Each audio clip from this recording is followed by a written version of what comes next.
Around the Department of Defense this week. This is your DoD Weekly News Recap. Rising among the ashes. I'm Marine Corporal Marcus Alvarado, and this is your DoD News Weekly Recap. President Donald Trump spoke at the Pentagon during a ceremony marking the 18th anniversary of the 9/11 terrorist attacks, remembering those who lost their lives that day. Today, our nation honors and mourns the nearly 3,000 lives that were stolen from us on September 11, 2001. On these grounds, 184 people were murdered when al-Qaeda terrorists overtook American Airlines Flight 77 and crashed it into the Pentagon. The president also praised those who went beyond the call of duty. Here on the western side of the Pentagon, we saw brave men and women rush into the fire and race into the scorching flames to rescue their colleagues.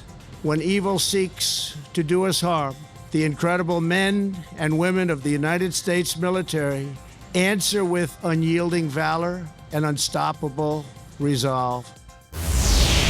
A senior Defense Department official told members of two House subcommittees that making it clear to adversaries the United States is capable of engaging in damaging cyber attacks is a deterrent. Deputy Assistant Defense Secretary for Cyber Policy B. Edwin Wilson told Congress that Russia and China are conducting persistent cyber-enabled campaigns to erode the U.S. military's advantage, threaten the nation's critical infrastructure, and reduce economic prosperity. Wilson said the department has adopted a proactive posture to compete with and counter determined and rapidly maturing cyber adversaries to prevent or mitigate significant threats before they reach U.S. soil. That is the core of the DoD's cyber strategy.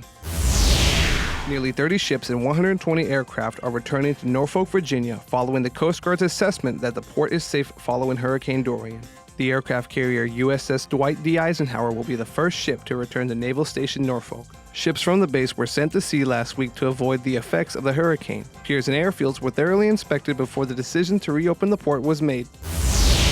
U.S. Coast Guard and salvage crews rescued the remaining 4 crew members trapped inside the 656-foot cargo ship Golden Ray, which had capsized earlier this week in St. Simons Sound near Brunswick, Georgia. The Brunswick Station Coast Guard had previously rescued 20 of the 24 total crew members from the stranded ship. Salvage crews were transported to the grounded vessel by the Coast Guard to inspect the integrity of the ship's hull. After confirming the remaining crew members were alive, a plan was developed and the 4 were rescued. The men were taken to a local hospital for medical evaluation. That's your DoD News Weekly Recap. I'm Marine Corporal Marcus Alvarado. You can find more stories about your military at defense.gov and by using hashtag KnowYourMil.